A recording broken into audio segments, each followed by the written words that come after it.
Yang terhormat Bapak Vivek Rizvive sebagai dosen pembimbing Pancasila, perkenalkan nama saya Sina Astuti dengan nomor NIM 047943773 dari Prodi Sistem Informasi semester 6. Saat ini saya mempresentasikan hasil tugas 1 Pancasila sebagai berikut ini. Proses lahirnya Pancasila yaitu BPUPK, Piagam Jakarta, dan PPKI. Pancasila tidak lahir dari satu orang, tetapi dari semangat gotong royong para pendiri bangsa yang berjiwa besar. Latar belakang sejarah Pancasila. Menjelang akhir Perang Dunia II di tahun 1945, situasi Jepang mulai terjepit. Untuk mendapatkan dukungan dari rakyat Indonesia, mereka pun menjanjikan kemerdekaan. Sebagai realisasi janji itu dibentuklah BPUPK pada 29 April 1945 dengan Dr. Rajiman Wetio-Diningrat sebagai ketuanya. Lalu dalam sidang pertama BPUPK, Rajiman mengajukan pertanyaan mendasar. Apa dasar negara Indonesia merdeka? Sehingga dari pertanyaan inilah kemudian muncul gagasan awal mengenai dasar negara yang pada akhirnya dinamakan Pancasila. Sidang pertama BPUPK terjadi pada tanggal 29 Mei hingga 31 Juni 1945. Selama 4 hari sidang, 3 tokoh utama yang menyampaikan pandangannya yaitu ada Muhammad Yamin mengusulkan 5 asas yang berisi peri kebangsaan, peri kemanusiaan, peri ketuhanan, peri kerakyatan, dan kesejahteraan rakyat.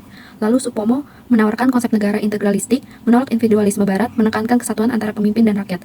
Insinyur Soekarno menyampaikan pidato monumental yang kemudian dikenal sebagai lahirnya Pancasila. Lalu pidato Insinyur Soekarno pada tanggal 1 Juni 1945, dalam pidatonya Soekarno mengusulkan 5 dasar negara yang berisi kebangsaan Indonesia, peri kemanusiaan atau internasionalisme, mufakat atau demokrasi, kesejahteraan sosial, dan ketuhanan yang Maha Esa.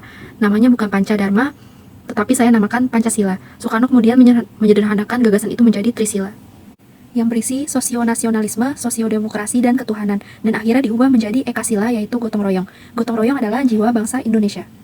Setelah sidang pertama BPUPK, dibentuklah Panitia 9 yang terdiri dari tokoh-tokoh penting yang dibentuk pada tanggal 22 Juni 1945. Tokoh-tokoh penting ini bertugas untuk merumuskan sebuah naskah yang kemudian dikenal sebagai Piagam Jakarta yang menjadi dasar penyusunan pembukaan UUD 1945. Rumusan sila pertama saat itu berbunyi, ketuhanan dengan kewajiban menjalankan syariat Islam bagi pemeluk-pemeluknya. Frasa ini dikenal sebagai 7 kata. Kemudian Piagam Jakarta menjadi simbol kompromi luhur antara golongan nasionalis dan Islam demi persatuan bangsa. Kemudian diubah menjadi ketuhanan yang Maha Esa, agar tidak menimbulkan perpecahan di antara masyarakat Indonesia karena adanya keberagaman kepercayaan. Kemudian sidang kedua BPUPK terjadi pada tanggal 10 hingga 16 Juli 1945. Sidang kedua BPUPK membahas rancangan UUD berdasarkan Piagam Jakarta. Pokok yang disepakati antara lain, bentuk negara, sistem pemerintahan, dan dasar negara. Nilai yang tercermin yaitu demokrasi, tanggung jawab, dan semangat gotong royong dalam perumusan konstitusi. Kemudian pada tanggal 17 Agustus 1945, Indonesia memproklamasikan kemerdekaannya. Kemudian pada tanggal 18 Agustus 1945, sidang pertama PPKI diadakan. Hasil utama dari sidang tersebut meliputi pengesahan UUD 1945 yang disusun berdasarkan Piagam Jakarta setelah mengalami beberapa revisi. Kemudian penetapan Soekarno sebagai Presiden dan Muhammad Hatta sebagai Wakil Presiden Republik Indonesia. Kemudian yang ketiga, penegasan Pancasila sebagai dasar negara Indonesia.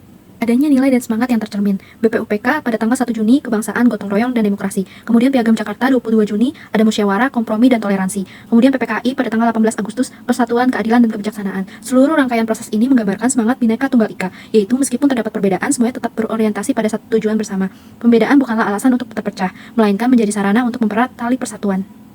Generasi muda masa kini perlu meneladani semangat para pendiri bangsa yang mengutamakan persatuan, musyawarah, dan cinta tanah air di atas kepentingan pribadi maupun golongan. Dari proses sidang BPUPK hingga lahirnya Piagam Jakarta dan UUD 1945, kita belajar pentingnya toleransi, kerjasama, dan rasa tanggung jawab dalam membangun bangsa. Sebagai penerus perjuangan, generasi muda diharapkan tidak hanya menikmati hasil kemerdekaan, tetapi juga berkontribusi aktif dalam menjaga keutuhan bangsa, menghargai perbedaan, dan mewujudkan cita-cita Indonesia yang adil, makmur, dan berdaulat.